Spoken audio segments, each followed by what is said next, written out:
Terdengar nggak? Terdengar, Pak. Terdengar, Oke, Pak. sip, Dengar, Pak. sip, sip. Kenceng ya, Terdengar, kenceng ya. Pak. Oke, kenceng. Oke. Lagi mana kalian? Di kelas atau di rumah masing-masing? Di kelas masing-masing ya. Oke, oke, oke. Harapannya kita bisa saling interaksi ya hari ini. Ya, ini di Star belum masuk nama-nama kalian di aplikasi itu. Jadinya mungkin kita nanti akan ada mata mata kuliah sampai ada ini aja sementara aja dulu absennya gitu ya. Ya ini yang pertama di minggu pertama ini di awal perkuliahan memang beberapa dosen ada beberapa hal yang tidak bisa masuk, beberapa dosen belum masuk, tapi karena nanti kuliah kita padat gitu ya kan, Anda tahu sendiri bahwa kuliah kita akan padat sekali, makanya saya segera masuk di pertemuan satu, nanti saya menjelaskan dulu apa saja sih sebetulnya mata kuliah ini, maksud dan tujuannya karena kuliah ini apa, kuliah ini dia nanti akan saya lanjutkan dengan materi saya seperti itu. Oke, ya perkenalan dulu, nama saya Wahyu Widayat, ya saya adalah dosen farmasi di di farmasi ya Universitas Melawarang. Tentunya saat ini saya lagi melanjutkan studi saya di Universitas Pajajaran di program dokter bioteknologi seperti itu. Ya major saya adalah tentang eh, pengembangan vaksin, ya especially di mRNA vaksin seperti itu ya. Jadi kalau kalian mau tanya-tanya sesuatu ya lewat chat saja seperti itu. Terdengar ya suara saya ya? Ya, kita ini pada dasarnya kita berempat yang akan nanti mengajar gitu ya, yang empat orang yang melakukan mengajar. Ya, tapi sudah saya coba akan menjelaskan bahwa materi kuliah ini, kenapa muncul materi kuliah ini adalah satu kurikulum baru ya, kita coba ringkaskan, tidak terlalu banyak pengembangan aneh-aneh kemana-mana seperti itu. Mata kuliahnya fokus pada nantinya untuk pendidikan berkelanjutan farmasi dan profesi farmasi apoteker seperti itu. Jadi tidak terlalu banyak dibandingkan mata kuliah yang dahulu.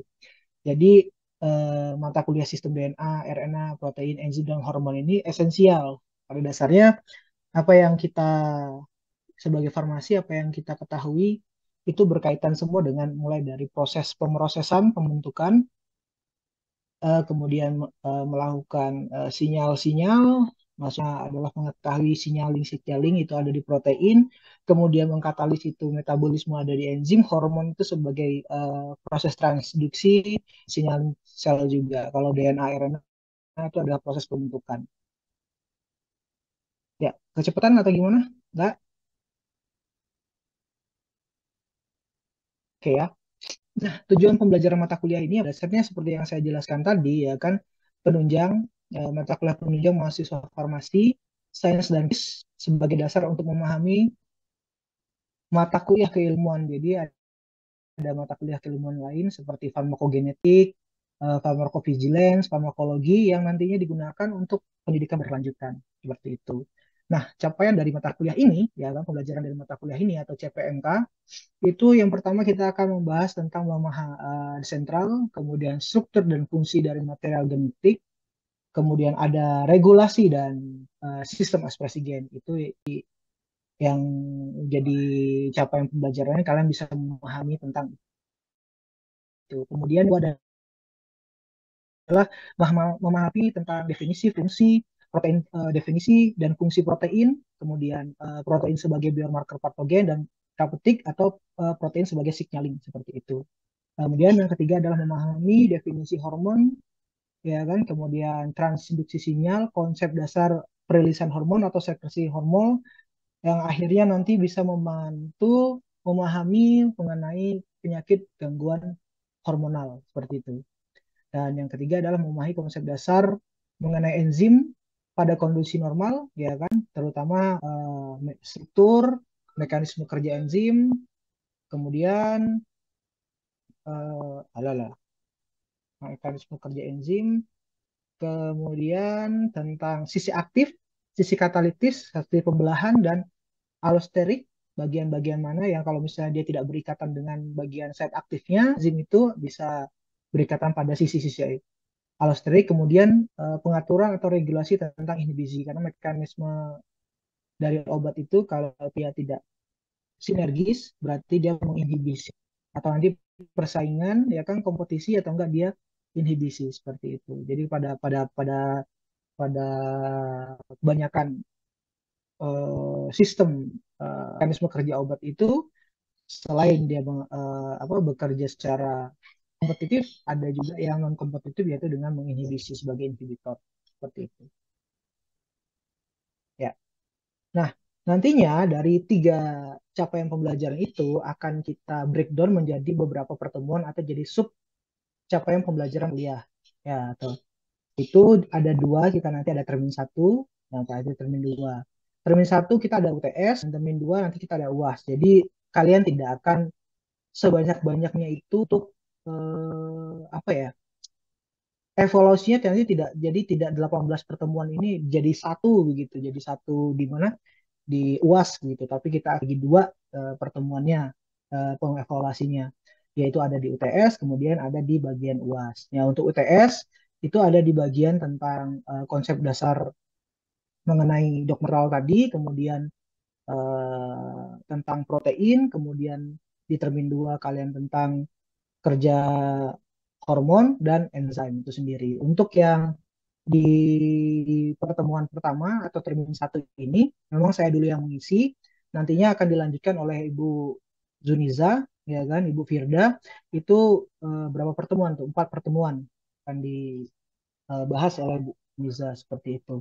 Nah, nantinya di setiap akhir pertemuan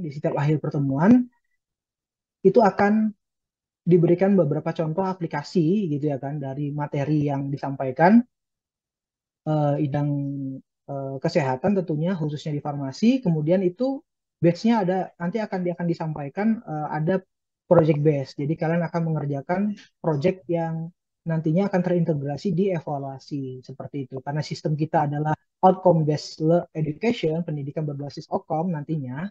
Nah, jadi kita uh, harus ada produk akhir atau project yang kita outcome-nya apa dari mata kuliah ini, yang nantinya akan sama-sama berkembang, tumbuh dan berkembang, baik dosennya maupun mahasiswanya seperti itu. Jadi tidak tidak satu arah kita lagi, nanti saya hanya memberikan mata kuliah, hanya memberikan materi, kalian hanya mendengarkan, atau apalagi online ya, pembelajaran online itu chemistry-nya tidak akan sama seperti tatap muka gitu, atau secara offline seperti itu. Kalian bisa aja tutup dan pergi kemana saja. Nah, supaya tidak seperti itu ya, kita akan benahi, karena saat ini teknologi sudah secanggih ini, kemudian teknologi AI juga secanggih ini, maka kita mencoba untuk mengintegrasikan pendidikan kita atau cara pendidikan ini berdasarkan outcome based education seperti itu. Jadi setiap akhirnya nanti tergantung dari dosennya akan memberikan proyek yang mana. Nah, kemudian setiap proyek ini nanti kan disetujui oleh mahasiswa dan dosen. Kemudian dikerjakannya ya pada hari itu juga bisa, atau nanti dibawa pulang untuk sebagai apa, sebagai dasar untuk mengerjakan proyeknya itu tadi. Setiap kelas akan dibagi 4 kelompok seperti itu, akan dibagi 4 kelompok disesuaikan dengan capaian pembelajaran mata kuliah. Ya bisa saja nanti kalian misalnya berikan kan contoh aplikasi DNA RNA di bidang kesehatan, bisa saja nanti membuat suatu project yang misalnya bisa paper apa, hmm, paper base seperti itu, atau nanti bisa membuat suatu perwarupa atau buntar-buntar.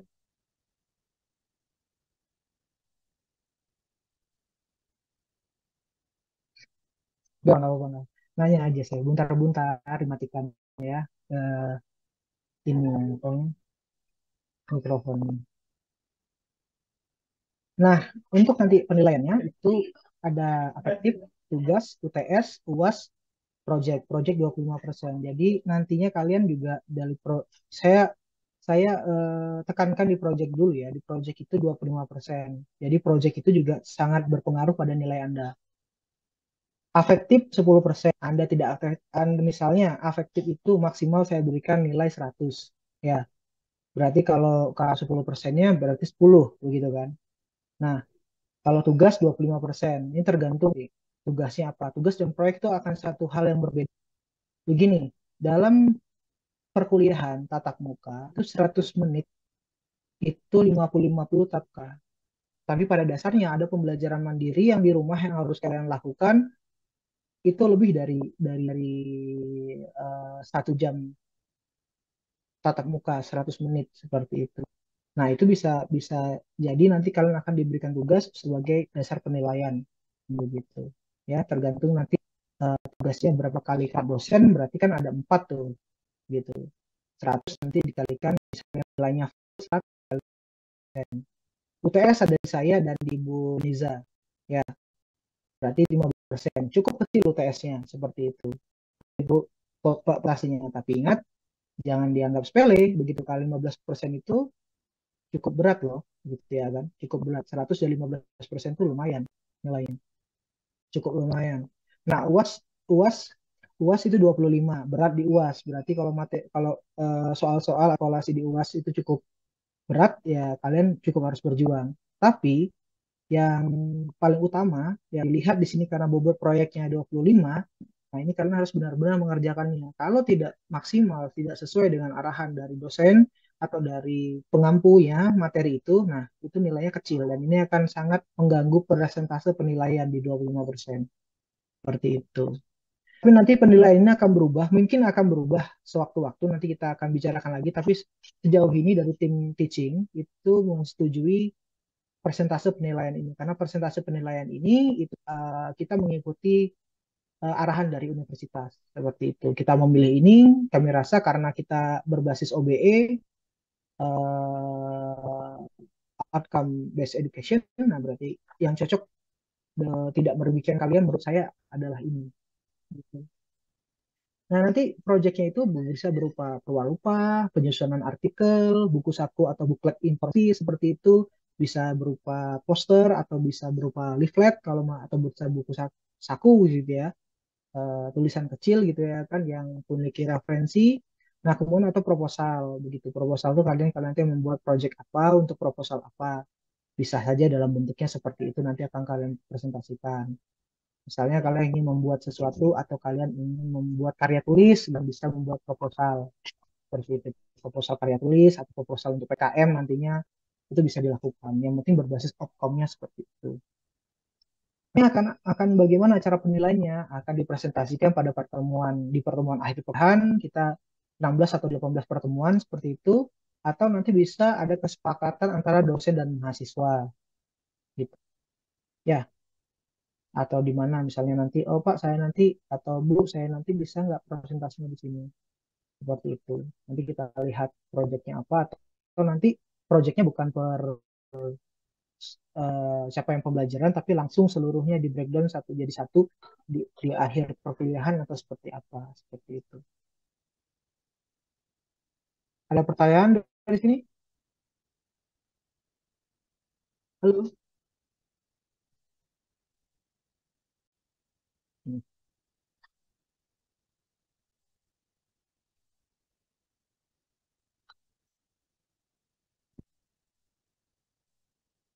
Ada pertanyaan? Tidak ada, Pak. Dengan lantang dan tegas Indriani Maulia menjawab tidak ada. Coba dong open kamera semua kalian lihat saya open kamera tapi kalian tidak open kamera. Saya mau tahu dong kalian manusianya apa aja gitu. Oh ada yang open kamera gitu ya. Sorry sorry ada beberapa tadi nggak kelihatan gitu ya. Ini pada di rumah atau gimana? Di kampus, Pak. Oh di kampus. Oke. Jelas semua tadi. Oh ya, aduh jangan terlalu nyaring-nyaring ya. Saya pakai headphone ini. Oke. Iya. Ya kuliah dengan saya cukup santai sebetulnya. Ya kita caring dan sharing seperti itu ya. Jadi jangan terlalu gimana. Ya nggak usah dikasih lihat bed tidurnya juga ya gitu. Kalian berapa orang di rumah gitu. Nggak ada bercanda. Santai aja. Oke. Ya, posisi saya tidak di Unmul, posisi saya tidak di Samarinda, saya sedang di Bandung, saya sedang menyelesaikan kuliah. Jadi saya kebetulan ya pekerjaan saya ada di vaksin. Vaksin sangat berhubungan sekali dengan RNA DNA seperti itu ya. Kemudian sangat berhubungan sekali dengan protein, berhubungan sekali dengan enzim. Saya ada di kelompok bidang ibu farmakologi. Kalau dulunya masih ada kelompok berapa 5 kelompok bidang ilmu, ada biologi farmasi, kimia farmasi, farmakologi, farmaseutika, dan farmasi klinis seperti itu. Ya, dulu saya di biologi farmasi karena sekarang ada peleburan dan perampingan kelompok bidang keilmuan, saya memilih farmakologi karena sangat sesuai sekali dengan apa yang saya pelajari seperti itu, walaupun outputnya adalah produk gitu.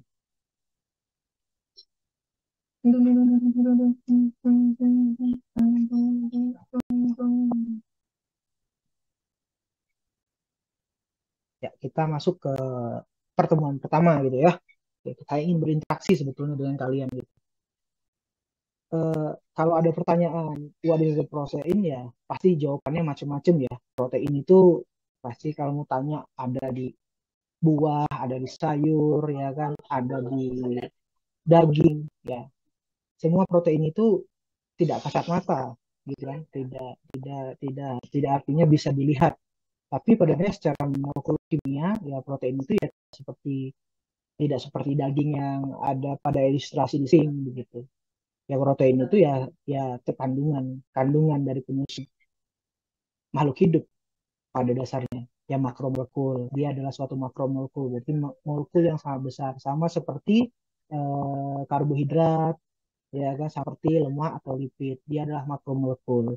Kalau molekul itu adalah bagian penyusunnya, begitu. Ya, kalau kita lihat dari istilah protein itu berasal dari kata bahasa ya, gitu, yang ya karena bukan orang Indonesia yang menemukan, kalau belum ada negara Indonesia, ya dulu adanya hanya negara Yunani sebenarnya. Dia dari bahasa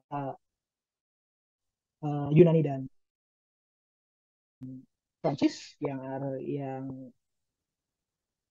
eh, protos dan protos ya, proteine, proteos, yaitu kalau di adalah pertama, seperti itu dikatakan ada pertama. Itu kalau diambil dari istilah-istilah Yunani diambil ini agak membingungkan kadang-kadang, karena istilah dengan arti secara kimia dan biologi itu tidak sesuai seperti itu. Nah, kalau dilihat dari definisinya, protein itu adalah suatu polimer yang terbentuk oleh suatu monomer, ya kan? Suatu monomer berarti kalau monomer itu satu, ya kan? Satu. Gitu. Satu monomer itu adalah satu. Kemudian monomer apa itu yang disebut monomer? Yaitu asam amino.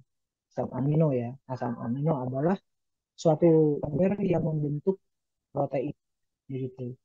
Monomernya. Jadi kalau banyak dikatakan polimer. Ya, pembentukan polimer, ya kan, atau pembentukan polisam amino itu melalui ikatan. Oh, ikatan yang terjadi itu adalah ikatan kovalen atau juga dengan ikatan peptida. Nah, sehingga eh, protein itu juga dikatakan sebagai istilah polipeptida. Jadi banyak ikatan peptidanya seperti itu.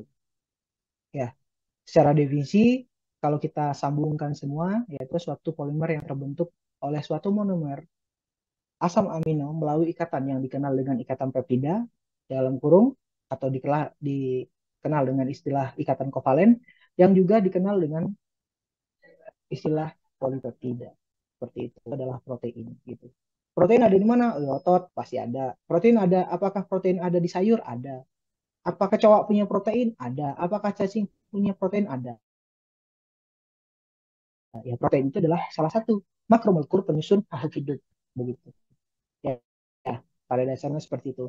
Karena dimulai dari suatu monomer asam amino, berarti kita harus memahami tentang asam amino itu apa. Apakah kalian itu sudah pernah di kimia mempelajari tentang apa itu asam amino?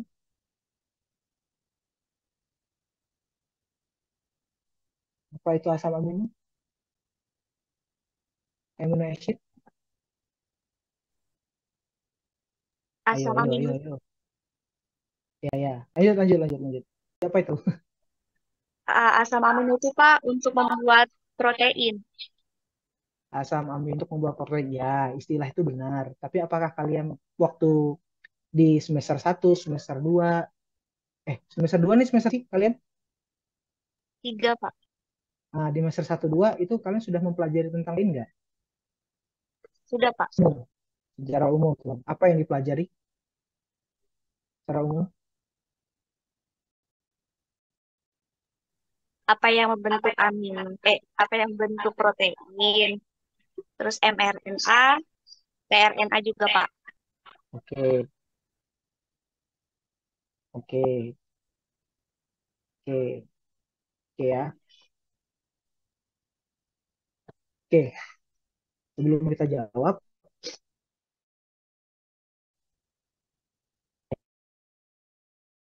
ya kan? Aduh, mana ya? Oh, patah, patah, patah, patah, patah, patah, patah. Bentar, patah, patah. Bentar. Oke, protein kan dibentuk dari asam amino ya. Oke, ada 20 asam amino esensial dan sifatnya universal bagi semua organisme yang hidup gitu ya. Oke. Kalau kita bagi asam amino itu ada tiga, ada esensial, non esensial, dan non esensial bersyarat gitu. Nah, kalau kita lihat asam amino esensial tidak diproduksi oleh tubuh itu harus ada dalam makanan. Berarti kita makan harus membutuhkan asam amino yang esensial gitu ya. Contohnya histidin, isoleucin, leucin, lisin, methionine, phenylalanin, ya kan, valin, tropan, itu yang digunakan untuk proses metabolisme kita, ada di makanan begitu, ada di makanan. Artinya tubuh kita tidak memproduksi itu. Kemudian asam amino non esensial dapat diproduksi oleh tubuh karena itu tidak diperlukan. Nah, kita nggak perlukan arginin, sistein, glutamin, glisin, klorin, nggak perlu, tidak diperlukan itu. Ya, intinya nggak diperlukan. Nah, kemudian ada asam amino yang non esensial bersyarat dapat diproduksi oleh tubuh tapi pada tingkat yang lebih rendah dari kebutuhan bersyarat tertentu. Misalnya selama kehamilan atau maksudnya bayi, masa bayi ya, atau masa tumbuh kembang balita seperti itu diperlukan sekali. Gitu. Itu yang non esensial bersyarat, kemudian ada yang esensial dapat diproduksi tubuh, ya kan, kemudian ada yang esensial tidak diproduksi oleh tubuh dan harus didapatkan dari makanan seperti itu. Sumbernya banyak, seperti sumbernya banyak. Kenapa sih ada pertanyaan kenapa kita harus eh, makan? Kita harus membutuhkan asam amino. Kalau jawabannya untuk pembentukan protein itu balik-balik aja, tapi ayo berpikir kenapa kita perlu asam amino? Tapi bentuknya kan bukan asam amino ya, ada bentuk di protein, ada bentuknya dari asam amino kalau di makanan. Tapi kenapa? Ada pertanyaan. Masa 200 orang ini saya tunjuk ini. Ini kelas A dan B kan? Nah, biasanya nggak usah ketemu saya lagi gitu di hari Rabu yang kelas A. Kalau ini kan ini,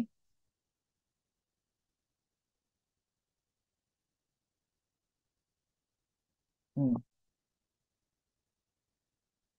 bentar. Ini kok ada umum, ada farmasi klinis semuanya gitu yang masuk. Ayo pertanyaan saya tadi, apa kita harus makan makanan untuk yang esensial, asam amino esensial tidak dapat diproduksi itu dan harus dalam makanan itu kenapa? Kenapa kita harus ngambilnya dari luar?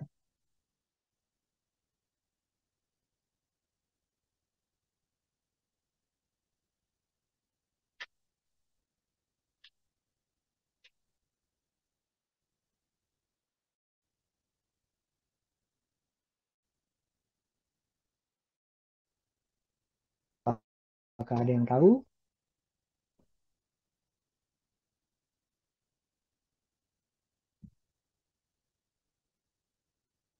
Ayo, ayo, ayo, ayo, ayo, ayo, ayo, ayo, ayo, ayo, ayo. Apakah ada yang tahu?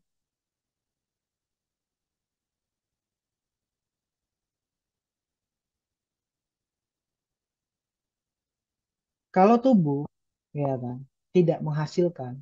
Gini, manusia itu kan bukan autotrof ya, yang dapat membuat makanannya sendiri. Proses metabolisme, ya kan, metabolisme makhluk hidup itu jika kita mempunyai berbahan bakarnya begitu. Ada enzimnya, ada bahan bakarnya. Bahan bakarnya itu adalah substrat. Nah, untuk memenuhi, ya kan, dibutuhkan asam amino yang esensial itu kan dibutuhkan, tapi tidak diproduksi tubuh. Berarti kita harus ambil dari luar. Untuk apa? Proses metabolisme. Kalau kita tidak memakan, tidak memiliki atau tidak memakan sumber-sumber asam amino, protein, ya kan, makromolekulnya gitu ya kan, maka kita tidak bisa makan tubuh kita, cuma tubuh kita tidak bisa melakukan proses metabolisme. Apa itu? Mulai dari anabolisme, pembentukan zat-zat makromolekul dan mikromolekul yang ada di dalam tubuh, dan ada yang katabolisme, pemecahan, begitu. Kalau tidak ada, tidak nantinya metabolisme kita tidak akan berjalan dengan baik. Sebetulnya pada utamanya seperti itu. Nah, bagaimana yang non esensial dapat diproduksi dalam tubuh, kemudian apakah kita memerlukan juga sebetulnya? Ya, bisa. Bisa kita, kalau itu udah kayak glutamin, siklus glutamin, kemudian arginin. Arginin adalah salah satu uh, zat yang esensial, asam amino yang cukup diperlukan, ya kan, walaupun dia non esensial, dia itu di dalam tubuh itu diperlukan dalam pembentukan atau dalam pembentukan massa otot gitu. Nah, itu memang ada, tapi kita bisa menambahkannya dari. Pada dasarnya asam amino itu sebagai pembentuk protein cukup cukup banyak yang harus kita eh, pahami sebetulnya. Apakah semua asam amino itu bisa kita masan kemudian akan diproduksi begitu, akan diproduksi atau akan dimetabolisme oleh tubuh? Tidak semuanya seperti itu.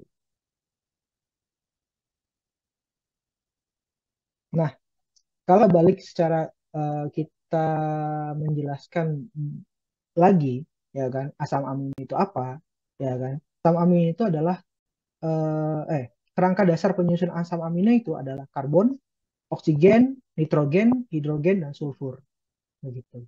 Ya, cirinya, ya kan, memiliki gugus karboksil dan gugus amin. Ada gugus karboksilnya, ada gugus aminnya.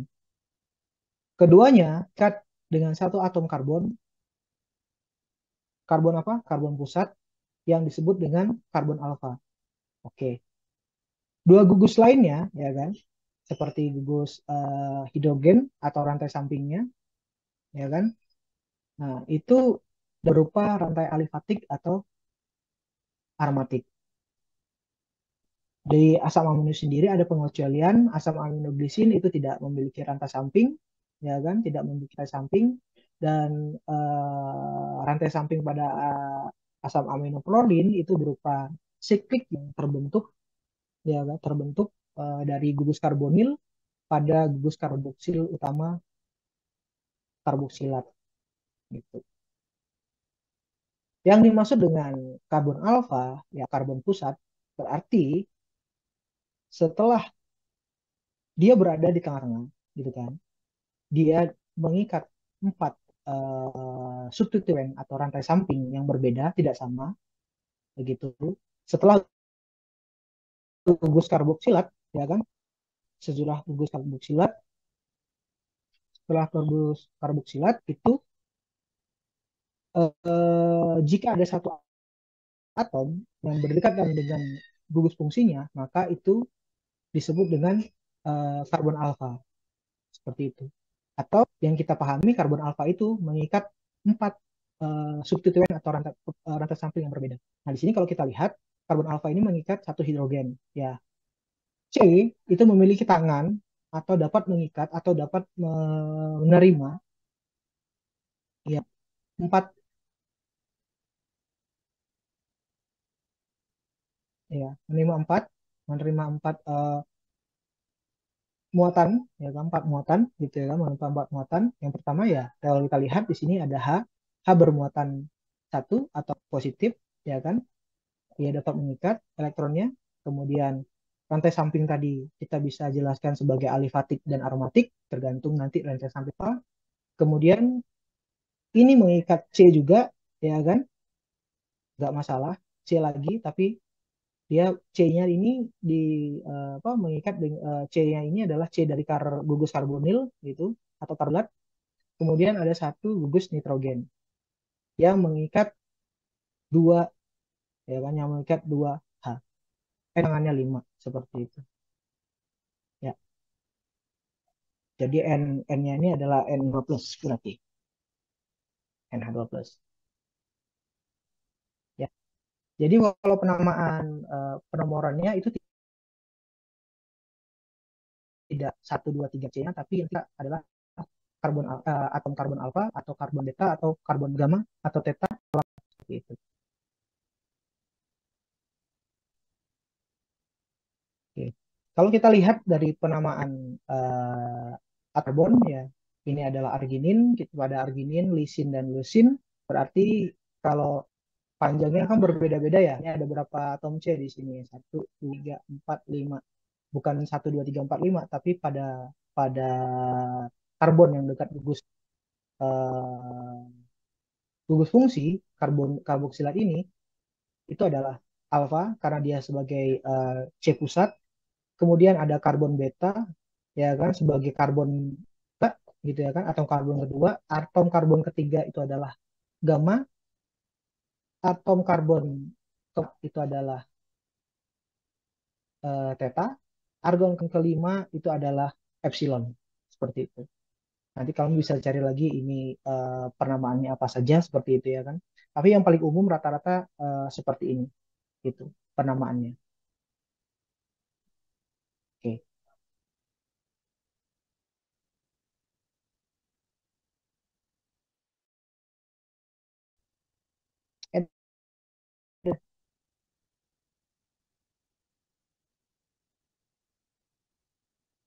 Oke, kalau kita lihat juga ya kan, asam amino itu merupakan suatu enantiomer.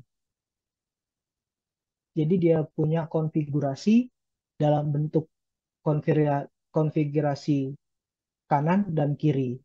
Jadi kalau kamu lihat tangan dua seperti ini, asam itu bentuknya cermin. Kalau satu ada, kita anggap ya, kalau pada asam amino ini aminnya itu ada di jempolmu sebagai gugus aminnya, berarti pada konfigurasi dextro itu berarti di sebelah sini. Itu. Nah, manusia ya kan saya sebutkan tadi bahwa kalau kita kenapa membutuhkan asam amino yang esensial tidak esensial, kemudian kita bagaimana mencari asam amino. Jadi aminodestro atau asam amino yang levo itu akan banyak yang terserap ke metabolisme adalah asam amino yang bentuknya levo atau enantiomer atau konfigurasinya levo begitu.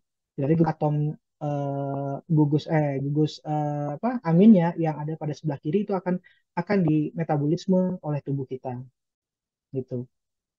Kenapa? Karena enzim kita hanya mengalami konfigurasi asam amino yang bentuknya levo seperti itu. Destro tidak. Yang destro itu ada di mikroorganisme atau enggak ada di makhluk spesies makhluk hidup lainnya. Seperti itu. Ya. Nah, karena juga asam amino itu punya kation, kata dia kan, ada kationnya, itu ada kationnya. Beberapa asam amino itu ada merupakan kation dan anion, maka dalam keadaan lingkungannya pH-nya asam dan pH-nya basa, mereka akan dapat bermuatan positif dan akan bermuatan negatif, tergantung berdasarkan konstansa atau apa namanya itu, ya konstansa keasaman, ya kan, pKa atau ya pKa-nya berapa. Kalau pKa-nya ke arah asam atau satu, maka dia akan lebih bermuatan positif. Tapi kalau dia asam amino itu dalam lingkungan pH yang tinggi, berarti ke arah basa, maka dia akan muatan negatif seperti itu. Begitu. Ya, dengan apa? Dengan asumsi bahwa dia akan kehilangan satu molekul, akan terjadi dehidrasi atau kehilangan satu atom karboksilat, ya kan, COH dan CO hanya akan penataan ulang di NH3 seperti itu. Ya kan, kehilangan. Nantinya kalau yang di sini sini akan, ya di sini akan tereduksi dan hanya juga akan tereduksi di sini untuk menstabilkan konformasi eh, dalam dalam keadaan anion seperti itu. Kemudian kalau kita lihat karena rantai samping itu sangat eh, berpengaruh pada sifat dan kelarutan asam amino, maka asam amino tadi selain bersifat sweeter ion, bermuatan negatif dan bermuatan positif, kita bisa juga melihat pada sifat polaritas atau non polar gitu. Non polar berarti rantai sampingnya itu eh, dia cukup seragam, muatannya sama seperti eh, apa yang tidak suka air, seperti dalam artian tiga polar itu diartikan adalah suka dengan air, ya kan? Suka dengan air. Kalau non polar itu tidak suka dengan air. Mengapa begitu? Non polar tidak suka dengan air karena elektronegatifannya atau muatan elektronegatifannya itu seragam, seragam. Contohnya alifatik itu non polar, gitu ya kan? Kalau yang aromatik itu cenderung tergantung ya, tergantung dari rantai sampingnya banyak hanya atau tidak gitu. Sikliknya bukan siklik benzen. Kalau benzen kan suka air begitu. Nah, asam amino dia intinya dapat bersifat polar non polar berdasarkan rantai sampingnya seperti itu. Kalau gugus rantai sampingnya itu bersifat hidrofilik, hidrofil, hydro itu air, fil itu suka, ya hidrofilik, ya kan, berarti dia akan mudah larut sekali ke dalam air. Kemudian kalau asam amino itu dia memiliki rantai samping itu hidrofobik, maka dia tidak tidak cenderung tidak akan suka di tidak akan suka dengan air. Nah, biasanya, ya kan, pada umumnya yang kita temukan dalam protein itu, asam-asam amino yang sifatnya nonpolar itu akan cenderung berada di dalam konfigurasi dari protein. Jadi kalau jangan-jangan gini, kalau mau melihat protein-protein itu dalam bentuk gumpalan, ya kan, dalam bentuk gumpalan ya, seperti itulah protein itu sebetulnya. Yang nonpolar itu akan cenderung ke dalam, karena dia tidak suka air, karena pada dasarnya kan tubuh kita ini lemah air gitu kan. Nah, seperti itu. Yang di luar itu adalah banyak yang larut dengan air gitu kan, protein yang larut dengan air. Asam amino yang cenderung ditemukan di bagian tengah itu adalah yang protein yang nonpolar. Nah, nonpolar ini kan punya interaksi ya, hidrofobisitas interaksi gitu, interaksi hidrofobisitas sehingga dia dapat menstabilkan struktur. Nah, berbeda nanti interaksi kovalent dan interaksi yang non kovalen. Ini kita berbicara non kovalen. Kalau kovalen tadi itu pada dasarnya eh, ikatan peptida tadi kan kita katakan kovalen, tapi ada ikatan kovalen lainnya selain peptida. Nanti akan saya jelaskan seperti itu. Nah, kalau asam amino yang polar itu cenderung terletak di permukaan sehingga mampu berinteraksi dengan molekul air. Makanya asam amino kalau kamu pada orang yang makan asam amino untuk membesarkan massa ototnya itu kan tidak dilarutkan dengan pelarut organik seperti heksan atau etil asetat, pasti dilarutkan dengan air. Kenapa? Karena asam aminonya atau protein-proteinnya itu cenderung yang dipermudah larut dengan air sehingga asam amino itu sehingga protein itu mampu mempertahankan strukturnya. Kenapa harus dipertahankan strukturnya? Karena walaupun secara molekuler dia bergerak, protein itu bergerak, ya kan, protein bergerak, tapi kalau strukturnya itu tidak dipertahankan dalam dalam bentuk yang natifnya, maka ke jantung tidak stabil sehingga nantinya akan mengganggu proses metabolisme begitu. Ini maksudnya kita belajar dari natif. Natif itu adalah keadaan fisiologis atau keadaan molekuler yang ada di tubuh kita seperti itu. Ya. Nah, kemudian ada asam amino. Ini kan asam amino yang larut dengan air kalau kita berbicara dengan polaritas. Kemudian ada asam amino yang berikatan dengan membran. Kalau kita ngomong membran berarti itu lipid. Membran itu lipid. Ya gitu. Membran kita lipid. Kalau misalnya ini membran kita, kulit ini kan epidermis, di atas ini kan lemak semua. Begini. Ya, gitu. Kalau tidak lemak, ini akan tertembus dengan air. Nah, ini adalah satu bentuk mekanisme tahanan dari tubuh kita yang diciptakan oleh Sang Pencipta, gitu kan, Yang Maha Kuasa, bahwa kita ini membran kita, struktur tubuh kita itu jaringannya terdiri dari membran. Ya, membran itu kan lipid, asam lemak ya, asam lemak. Ada yang bagian polarnya ada fosfat, yang bagian ekornya itu berarti rantai karbon. Rantai karbon baik jenuh dan tak jenuh. Nah, protein-protein yang eh, asam amino ya non itu terjadi di daerah permukaan gitu. Kalau yang di protein dalam membran. Jadi dulu kalau ada membran ya kan kalau kamu belajar dulu di biologi farmasi atau di kurikulum yang baru mata kuliahnya saya kurang tahu apa.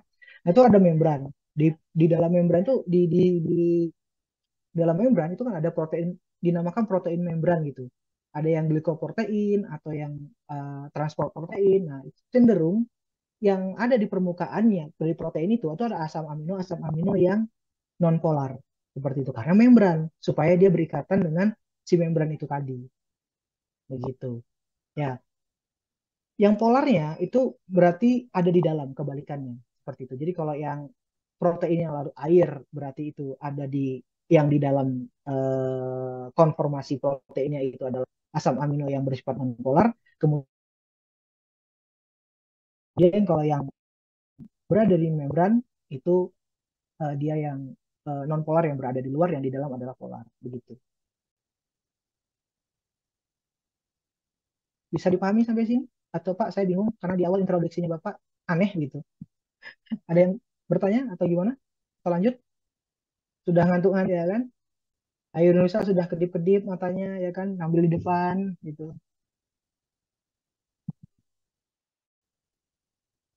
Ada yang tanya kan?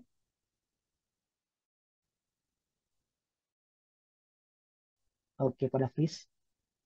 Nah, dari itu semua ya kan asam amino itu kalau kita lihat dari berdasarkan rantai sampingnya, asam amino itu kita bagi empat saja. Non polar, ya kan, bersifat basa, rantai samping loh ya. Berarti kalau kita ngomong rantai samping, berarti kan ada kerangka dasar. Kerangka dasarnya yang mana? Ini kerangka dasarnya nih. Nih, ini kerangka dasar. Ingat, ingat di definisinya begitu. Asam amino itu definisinya, dicirikannya adanya karboksilat, kemudian ada di gugusnya bungin, ya kan? Gugus amin NH2 begitu atau NH3 tergantung tadi apa dalam suasana apa dia gitu ya. Nah, sisanya ya kan dari C alfa ini berarti C beta ya kan dan selanjutnya itu adalah rantai sampingnya begitu. Nah, tadi kan ada yang alifatik, ada yang aromatik begitu ya. Yang aromatik itu bersifat polar, ada juga aromatik yang tidak bersifat polar begitu. Kenapa? Karena dia tidak memiliki satu gugusnya. Contohnya ini. Tropan itu masuk yang tidak polar begitu. Kenapa? Tidak ada hidroksinya rantai sampingnya. Yang berhubungan dengan gugus hidroksilat, hidroksilat, hidroksi ya kan itu bersifat polar, mudah larut dalam air. Kalau ini tidak mudah larut dalam air. Fenilalanin juga gitu, ya kan? Fenilalanin juga begitu, dia non polar gitu sifatnya. Kan kamu kalau lihat ada metil, gugus metil tidak larut dalam air, ya seperti itu. Nah, di antara tadi saya jelaskan bahwa kerangka penyusun asam amino itu ada sulfurnya. Kamu lihat sendiri di sini ada satu gugus sulfida, gitu ya kan? Gitu. Ada satu gugus sulfida. Ini S. Ini adalah metionin, kemudian sama si serin, sama siapa lagi ya? Ya, serin. Ada lagi gugus sulfidanya. Ya, kemudian ini bersifat asam. Ada asam amino bersifat asam, asam glutamit. Kalau kamu tahu monosodium glutamat, ya itu kan sifatnya gurih ya, nyaman gitu. Itu dari asam amino ini, monosodium. Berarti ada satu atom natrium di dalamnya, begitu. Ya. Kemudian ada aspartat, itu manis, ya kan? Aspartam, aspartit manis, begitu. Ini sifat-sifatnya gitu. Kemudian bersifat basa. Kalau kita bersifat basa berarti di bagian terluarnya itu ada amin, gugus amin semua rata-rata. Ini gugus amin, ini gugus amin. Seperti itu. Ya, bisa di sedikit atau gimana? Ada pertanyaan? Kita lihat dari sini.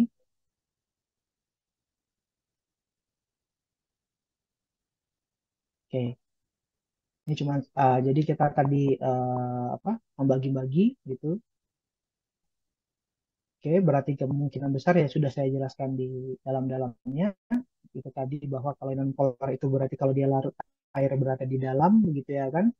Dia takut dengan air ya kan dalam di dalam dari konformasi dari asam amino seperti itu.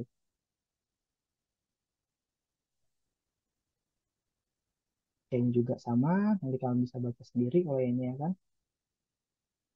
Nah, kita masuk pada ikatan-ikatan yang terjadi pada protein itu sendiri. Pembentukan pada dasarnya tadi yang kita pahami bahwa polipeptida ada ikatan namanya ikatan peptida. Ikatan peptida itu adalah ikatan kovalen. Kovalen adalah pemakaian elektron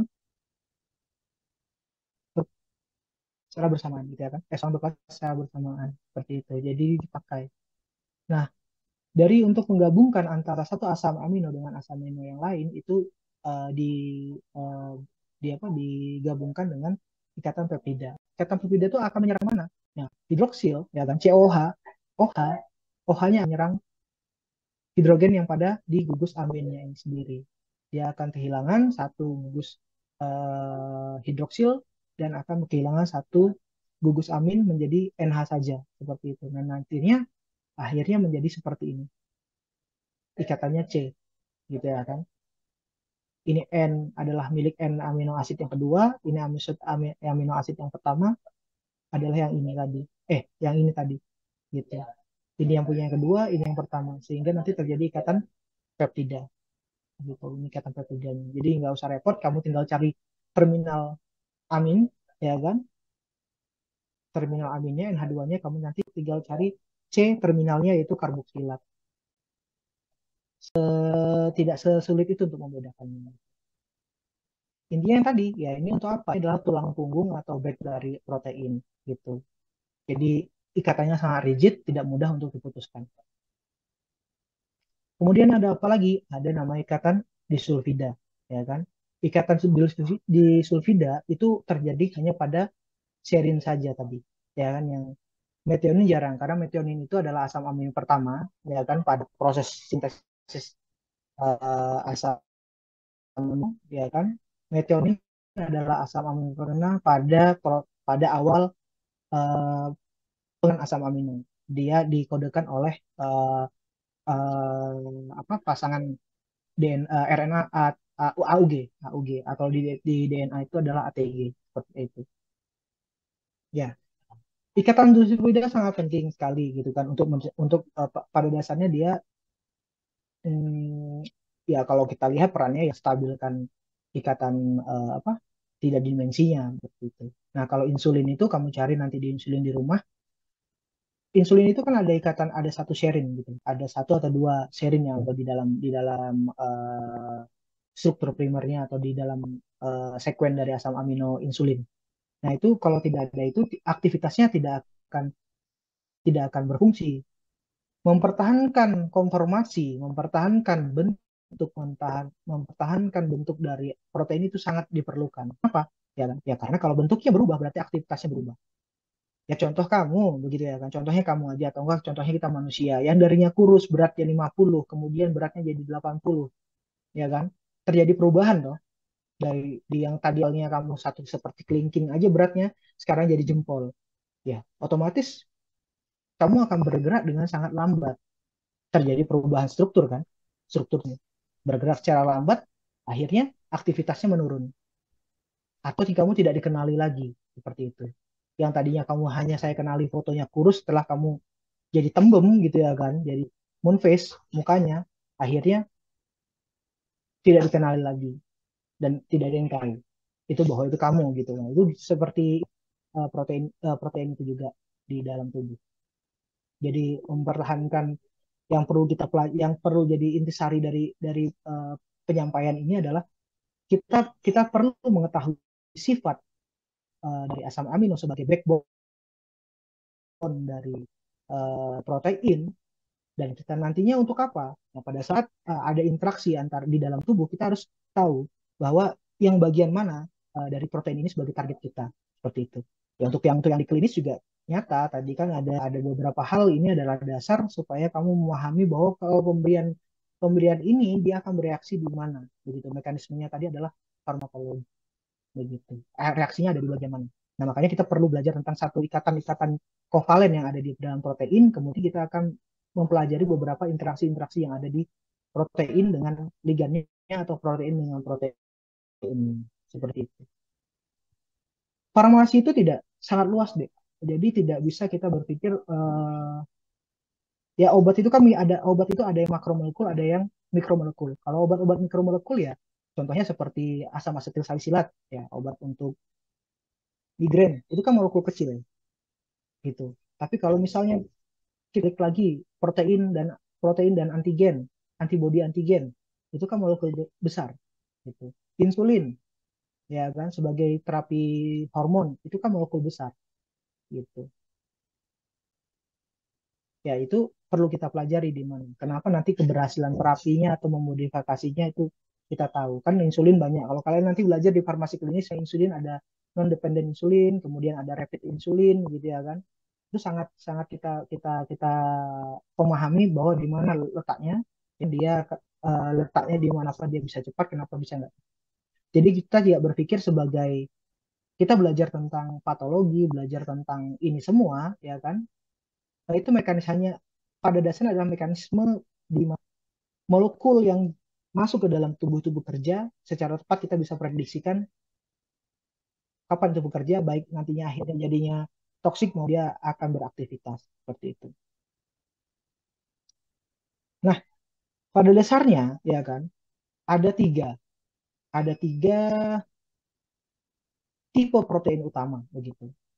Ini baik di manusia atau bukan di manusia, itu ada tiga. Itu tadi beberapa contoh sudah ada di atas saya sebutkan, gitu ya kan. Nah, mana itu otot itu termasuk isinya ada protein. Protein apa? Dia adalah fibrous protein, begitu. Ya, fibrous protein. Kemudian ada protein yang dikategorikan sebagai globular protein. Kemudian ada yang dikategorikan sebagai conjugated protein, seperti itu. Ya, reseptor, ya kan, reseptor itu apakah masuk ke dalam conjugated protein atau dia masuk ke dalam globular protein? Kita dikatakan selalu enzim itu bekerja ya dengan mengenali reseptornya, seperti itu. Dia masuk di mana? Antibodi itu bisa dikatakan sebagai reseptor.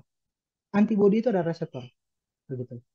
Yang dihasilkan oleh namanya sel limfosit B, ya kan? Yang fungsinya dia untuk mengenali virus atau antigen, yang nantinya pada bagian tertentu dari antibodi itu akan dikenali oleh makrofag dan akan terjadi proses opsonisasi atau penalan lagi. Nah, itu proses antibodi ya, salah satu antibodi sebagai reseptor. Tapi juga bisa sebagai terapi. Pada dasarnya dia reseptor antibodi itu. Pada dasar tapi akan cenderung berubah berubah lagi menjadi bukan reseptornya, begitu. Tergantung nanti di mana dia akan berada atau pada saat kapan dia akan berada. Nah, kayak seperti fibros atau fibrin protein itu dia berarti kan ada di otot. Di dalam otot ini kalau kita bedah otot kita itu sebetulnya tumpukan-tumpukan bentuk-bentuk dari protein yang berin seperti itu. Kolagen yang ada di otot itu salah satu dari fibers protein gitu. Untuk apa? Ya kan? Ya natural atau dari protein kita ini untuk struktur tubuh kita, untuk membuat struktur tubuh kita gitu. Nah, kalau globular tadi ya kan berarti dia punya fungsi ya kan, punya fungsi utama gitu. Jadi kalau globular ini kita kita apa ya bahasanya nyamannya karena dia berbentuk ya kan gini enzim enzim enzim atau hormon atau interaksi antara protein dan protein itu tidak melihat tidak melihat pada sekuennya asal aminonya apa, tapi di interaksi yang terjadi oleh enzim ligan, enzim ligan, enzim substrat dan enzim protein protein atau protein ligan itu melihat pada strukturnya, dan strukturnya pada shape-nya begitu. Kalau nanti dia tidak misalnya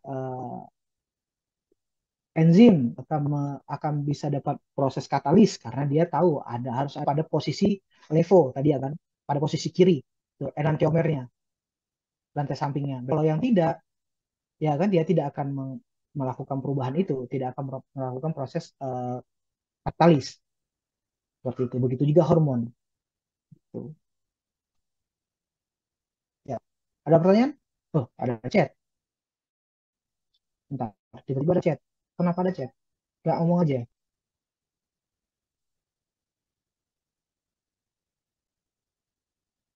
Oh, mengingatkan waktu Bapak habis. Udah, ngomong aja, Pak. Waktunya udah habis. Kenapa susah banget dah gitu dah. Jadi waktu udah habis ini memang pertemuan pertama, tapi belum habis. Nanti dilanjutkan dengan pertemuannya Ibu Firda ya. Di pertama ini adalah awal pembuka gitu, supaya tidak waktunya terbuang habis sia-sia gitu ya kan. Ini kelas apa aja yang masuk ini? Semua kelas ya yang masuk? Izin Pak, ini kelas klinis A, klinis B, Ah, baru kelas umum A, B, sama C Pak. putus-putus. Di sini aku kalau ngelihat misalnya Samuel Agustino Andolong, itu C umum. Itu berarti kelas umum atau kelas Iya Pak, Marcelinus Jaya? kelas Itu umum kelas juga umum. jadi satu soalnya kemarin kan Bapak minta gabungan. Oh, gabungan itu maksudnya gabungan kelas B aja. Jadi kalau kelas begini berarti ya sudahlah kalau gitu. Nggak apa-apa. Ini kan pertemuan pertama kita gabung bisa ya. Berarti hmm, oke lah. Mungkin kita nanti dilihat apakah besok kan saya tuh mata kuliahnya jadi Selasa, Rabu, Kamis, Jumat dengan kalian ya. Benar ya? Benar atau tidak? Kalian nggak lihat jadwal ya.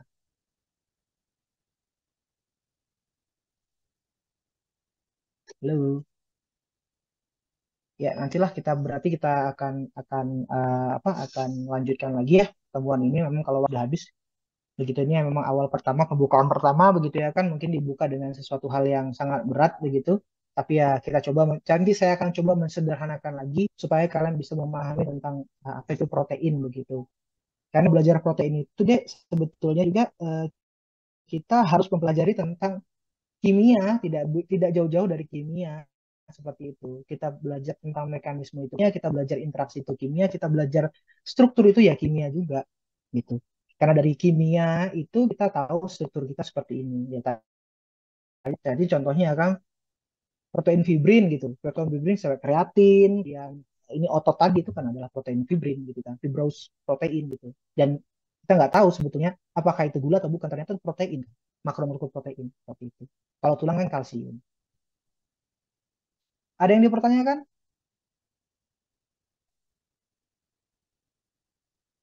Lahe, lahe. Kau bertanya enggak? Raffi Abdillah bertanya tak? Kalian kalau disuruh tanya, ya nggak apa-apa sih kalau nggak mau tanya gitu ya kan. Semoga ya kalian bisa mengerti lah begitu apa yang saya sampaikan. Kalau yang nggak mengerti ya ditanyakan saja begitu. Saya berharap kita itu dua arah dalam proses penyampaian perkuliahan ini. Jadi kamu ada feedbacknya, saya bisa mendengar apa yang kalian dapat dari saya seperti itu. Ada yang bertanya? Kalau tidak ada pertanyaan, nanti kita lanjutkan lagi ke pertemuan selanjutnya seperti itu. Halo, halo, gimana?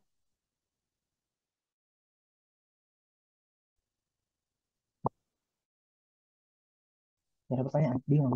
Nggak ada pertanyaan, tanya, nggak ada yang feedback.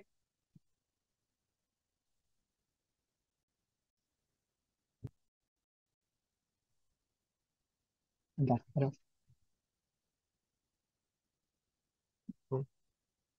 Ya sudah, kalau memang tidak ada pertanyaan, ya kita akhiri pertemuan kita